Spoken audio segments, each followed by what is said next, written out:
What is happening, guys? It's your boy TC back with another video. So yesterday I tried to put out a live stream, but the sound was absolutely poor, so I had to pull that video, and I thought I'd put out a pre-recorded one anyway. So it was intended to be episode 7 of the season 4 of the Daily Gunners Talk series. So the stories that I was discussing, or intended to discuss, were the Boreham Wood review in terms of what happened and how the scores ended in that first pre-season game.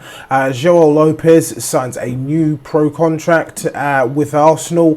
Iwobi sends Nigeria into the quarterfinals at the African Cup of Nations, and Jenkinson is wanted by Crystal Palace. So let's just talk about the Boreham Wood game, and obviously that was the first game of the pre-season. However, this year is slightly a little bit different, as it were last year. We had pretty much the whole squad is made out of youngsters, and this was Steve Bould's first game as the head of the under-23s, and it nearly ended up in tears. Steve Bould literally got away with murder, really, I should say, against Boreham Wood. So of course the starting 11, we had Hine in goal, Swanson, McGuinness, Medley, Thompson, Smith, who got on the score sheet, Burton, Olayinka, Coyle, Tommy, and Bolagoon. So of course the two goal scorers were Smith, as mentioned, as well as John Jules, who came on as a substitute to bag himself a brace. So of course Arsenal did actually go 2-0 down at one point, pegged it back to 2-1, and of course the final score, as you guys may know, was 3-3 on the day. So it wasn't really an impressive performance. Obviously this is the under-23s first game of the pre-season. We're not gonna go into it too much, but of course the defending, you could tell this was a Steve Bould team. Basically the defense was absolutely woeful.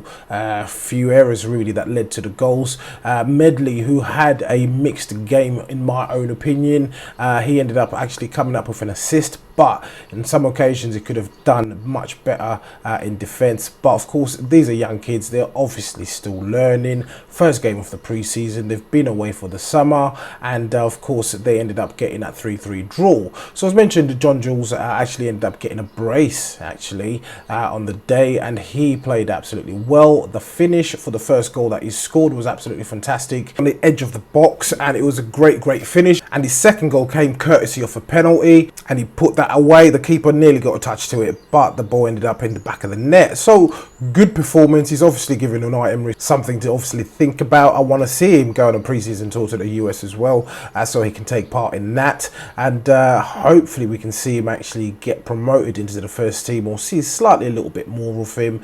But I do believe he's an extremely talented youngster, very good player, good at holding up the ball, and hopefully we can see him developing in the future and actually get put into the first team. So the next story we are going to be talking about will be in regards to the young Barcelona left back João Lopez, who joined last summer from the Barcelona academy. Obviously refused to extend his contract at Barcelona, as we all know, and he signed his first pro contract with Arsenal. And the article, or the press release that was actually released by the club, reads João Lopez joined as a scholar in July 2018 from Barcelona. The 17-year-old left back is a product of Barcelona's La Masia academy. He impressed for the under-18s last term, making 10 appearances during the title-winning campaign. And I do believe João Lopez, when he made his debut for the under-18s, he actually scored on his debut as well.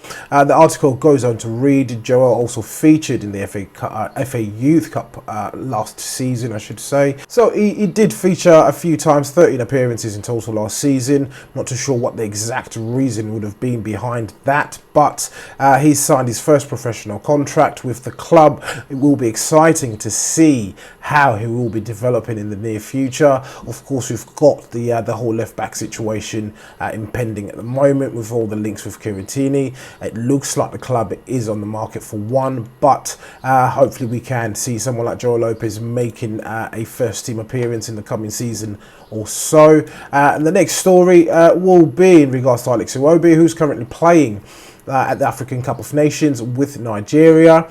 got a fantastic goal. Great work from Iwobi, who's bursting through the middle. The game was at 2-2 as well at the time when he got that particular goal, and he ended up scoring a lovely goal for his country. So that puts Nigeria through to the quarterfinals of the African Cup of Nations, beating the holders Cameroon, of course, in that first game of the last 16. So great goal for him.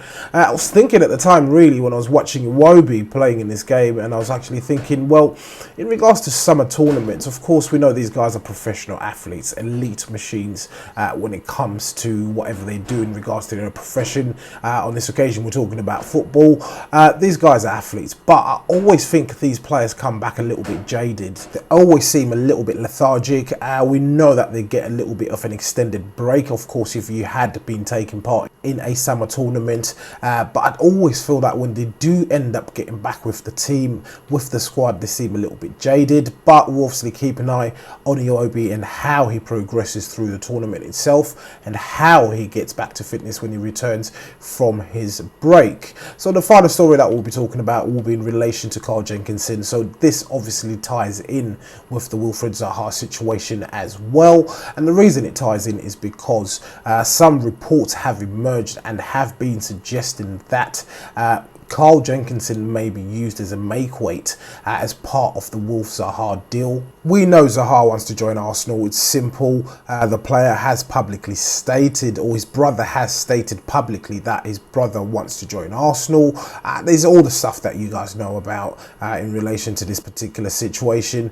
But Carl Jenkinson is reportedly wanted by Crystal Palace. Of course, they lost their right back, Aaron Wan-Bissaka, to a £50 million transfer to Man United. And they are obviously in the market to get someone in to replace him. Fantastic player they obviously lost. And Carl Jenkinson is tipped as one of the players that can be used in that particular deal.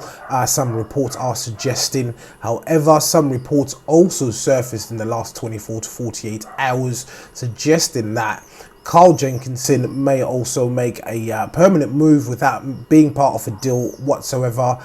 Just a clean transfer at £5 million to Crystal Palace. If we can get £5 million for him, that would be great. That'd be absolutely good business in my opinion. He's a player that we've not been able to shake for a while. He's managed to hang in there. He's part of that British core that is remaining when Arsene Wenger tried to obviously assemble the British core, which featured Jack Wilshere, Theo Walcott, Alex Oxlade-Chamberlain, Kieran Gibbs, as well as himself. So it would be good if we can get him off the wage books, of course, but it still remains that we need to obviously get another right back in. We know Lichtsteiner has moved on. Of course, his contract wasn't renewed by the club, and Hector Bellerin is obviously still not fit as we speak. Maitland-Niles, do we rely on him at the start of the season? I don't know, but that situation also does need to be addressed. So as mentioned, Carl Jenkinson is obviously linked with a move to Crystal Palace. Will it materialise? I'm hoping it will. A lot of these things do circulate in the media, they gain momentum, and before you know it, it's a day or two later, it dies down. No one's speaking about it. So of course, we'll definitely keep you updated in regards to developments. But as usual, guys, please do let me know what you think in the comments below. If you're watching this video and you're not subscribed to the channel, please do make sure that you do hit that subscribe button. So once again, guys, your boy TC from I'm Gonna Talk TV, and I'm out.